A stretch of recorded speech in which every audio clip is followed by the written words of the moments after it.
I got my shades on, top back, rolling with the music jack, one on the wheel, one around you, baby.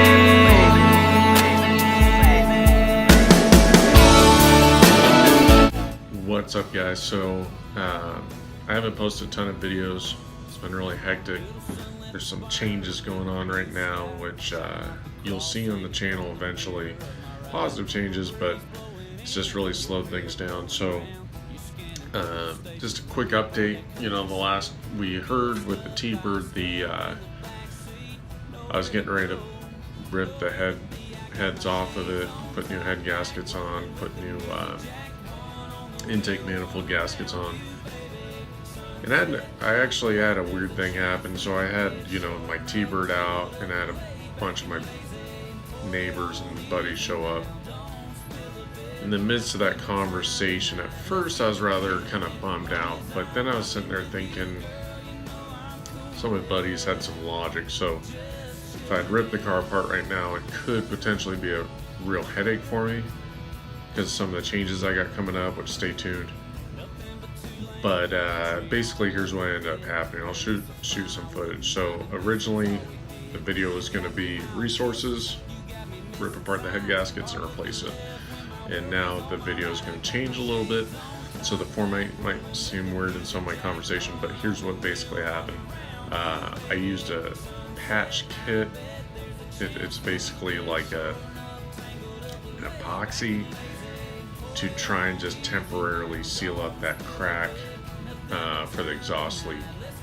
It did work. I don't know that I'm proud of using that method, but it worked. And here's my logic. I'm tired of the noise. I want to be able to drive it. I can't. You guys know I'm obsessed with my car. I want to drive my car. So it's like I'm looking at it as a temporary solution. One of my other buddies said, you know, hey, let's put in a 427. And that's making a lot of sense to me.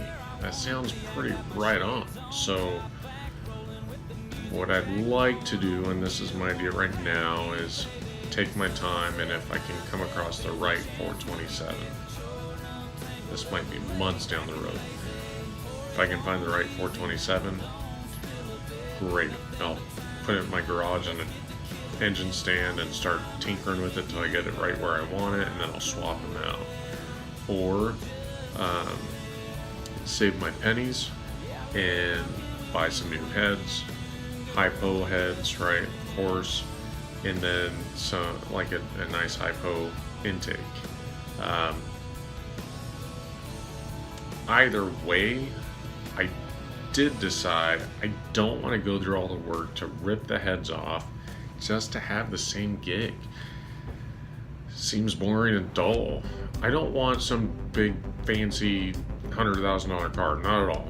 But you know, for a little bit of cash and a little bit of patience and maybe a little bit of shopping, I think I can find some decent heads and a good intake, or a used motor with all that stuff on it. I just think there's all these other options, and replacing just the head gaskets kind of seems lame. I don't know how else to say it. So most likely I'll have Southwest Auto Truck and Diesel do the work when I get to that point, because I don't want to be without my car. And my buddy's fast. I can do the stuff, but he's way faster than I am at it. So that's probably what I'll end up doing. Check out what I did. So I did fix that. I did pull off the, I don't know what the heck's going on, but the carburetor was actually loose again.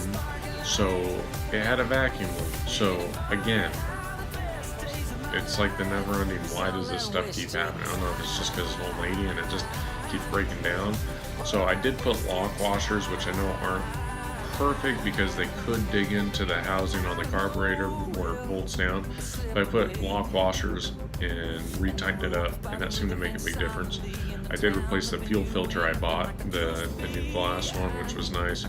And the rest of the gaskets are going to sit on my shop shelf until some of the new changes come up. So stay tuned, guys, and the videos will get more entertaining. That's part of my mission statement, is I want to make it more entertaining, just listen to me talk. So keep liking, keep subscribing, and check it out. It changes your tone.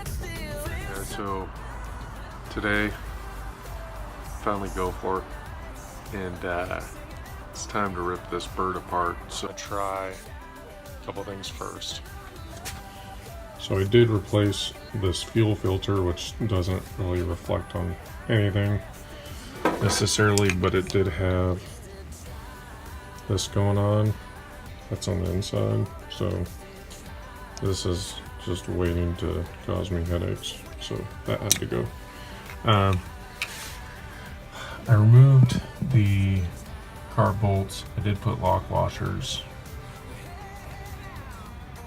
I don't know if that's the best way to do it, but that's what it did. They keep coming loose over here on this side.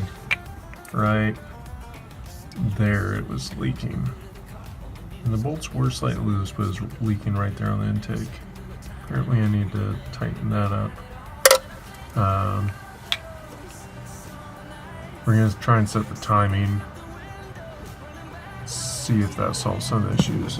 And down here, I will or will not admit, I'm going to try and put a little stuff right there to see if I can fix the exhaust leak. Hey, what's up, guys? So, if you're a Thunderbird enthusiast, this part 1 of this video is going to be kind of cool. If you don't know, if you know, it's going to be kind of, yeah, tell me something new, Nick. But let's start with the obvious. If you like my channel at all, like and subscribe. I'm trying to get this thing to where it's more entertaining. I don't know why.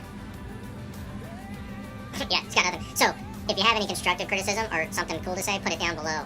Comments. I'm listening. So, Thunderbird enthusiasts, most of them know, but in my travels, I've noticed that some of them don't. And so, just wanted to share a couple of resources for OEM parts. I would suggest not only going to OEM unless you've got a car that's your goal. If you're just trying to get something going, they're definitely the most expensive. If I can find it anywhere else, I go there first. But there's some parts I can't. So, if you're in Tucson, there's a place called Thunderbird Specialist, and it's like a junkyard of old cars. If you're in Tucson, Arizona, that's definitely the place to go first. The guy's name's Dick Hogan. Great guy. I would try that, number 1. Number 2, if you can join Arizona Thunderbird Club, it's on Facebook. It's an open group. You should definitely check us out. It's a group I started a while back, and membership's growing, and we're always selling and buying parts on there as well. So, those are 2 easy ones. Unless you hate Facebook, then I can't help you. But the first one that I use the most is called the Bird's Nest. It's based out of Oregon. Great company. They've got all... So, just so you know, none of these OEM parts catalogs have everything. They just don't. But like this one, you can get used heads, you can get used parts, and anything that is remanufactured you can get, which is cool. The phone number for this, contact info for this is right here. Okay, got it? So that is Bird's Nest. Great guy. The guy I used to use was Cody. He's not there anymore. He might still be there in the future, so we'll see, but they've been great to deal with. That's my number 1 go-to for OEM stuff. Number 2 was the first one I ever used on my first T-Bird. I haven't actually bought anything from them on this latest go-around with Ghost, my new 64 T-Bird. But in the past, I've bought a lot from him, and that's Larry's Thunderbird and Mustang. They're big on Mustang and Thunderbird. That's the guys. So, let's see here. On the back is all their contact info. So what I'll tell you about these guys is, the Bird's Nest and Larry's Thunderbird, go onto their website, they send you a free catalog. If you're like me and you dork out on Thunderbirds, they'll send you all this stuff for the magazine for free, and you can sit there and scroll through stuff and highlight and pick out the stuff you want to buy when you get T-Bird tons. So, they have a lot. Now, what's interesting is like this part here, I had a hard time finding in a couple different places, but they had it. So, I'm trying to find all the OEM magazines, and if one doesn't have it, I try the other, and sometimes that does help. So, I think these guys are based out of Oregon too. Oh, California, if I just read the back that I just showed you. Anyway, they've been good. I've worked with them before. The next one is Pat Wilson's. So, I ordered something from these guys a while back. Again, it's all OEM stuff. They got spray, they got all sorts of stuff. I don't know if these guys have everything, but like this one had OEM hubcaps. That was kind of a hard one for me to find. So, these guys are, let's see, where's their info here? Here's their info. So these guys are pretty decent to work with. Again, they're OEM parts. You pay OEM cost. I think that's really good. Correct me if I'm wrong, guys, but I think that's where the extra cost is because it's OEM, you know. And some of this stuff is repop. And they do sell used as well. I don't know if Larry sells used. I know Pat's does, and I know that the Bird's Nest does. So these are 2 great resources. Another one, you can just go to their website and get the free. It's wilsontbird.com. So this one's wilsontbird.com. This one is, just has an email address. It's info@larrystbird.com. And this other one is tbirdparts.com. My go-to is tbirdparts.com, if I'm honest. So then the other thing is, if you've got a buddy that's in mechanics, they can help you source stuff or give you pointers. That's always a good thing to do. I am garage mechanic grade. I am not some certified mechanic. I do my best, so I need help too occasionally, or a lot. But the other places you can go are things like Jegs. You know, Jegs has a lot of parts for these 390s. I've noticed. I could get a set of heads from these guys. I haven't tried it, so I don't know how good that would be. But if you don't care about OEM and you just want to jack your car up like I do, that's usually a good resource for you. So Jegs.com. Most guys know about Jegs. And then any other aftermarket parts. What I have discovered is any parts place in town that I go to, I can usually get my parts pretty quick, but I usually have to go to 1 or 2 different places, and I usually pay for it. I usually find it much cheaper later, so if you can be patient, even 1 or 2 days, you're going to save some money. Now, I definitely suggest looking through all of them, because all these guys' prices vary more than you would expect. So, that's part 1 of this video, but let me know what you guys think. Those are the resources I found so far. I would say I'm a super nerd when it comes to Thunderbirds, so I follow almost every single T-Bird group I can find on Facebook, even if it's like Wisconsin or anything. If there's a T-Bird group and I find it, I join that group, because I found good parts used from groups on Facebook. I found my entire dash assembly that I redid in a previous video off of a group out of like back east somewhere, and the guy was going to crush the car. I'm like, give me the parts in the dash, I need them, and I got them for a screaming deal. So it pays to be resourceful and patient and plan out your build if you can. So that's what I got for part 1. Stay tuned, guys. Thanks for watching. I tend to rant. Comment below what works and doesn't. If I lose you in the first 2 minutes, hey, tell me that, but be gentle. I'm sensitive. Not really. So I did replace this fuel filter, which doesn't really reflect on anything necessarily, but it did have this going on.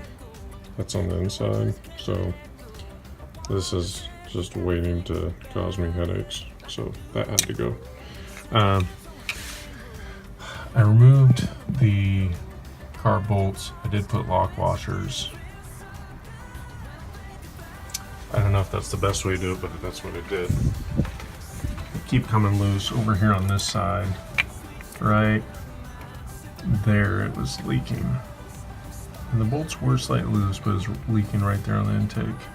Apparently I need to tighten that up. It's all that wasted time.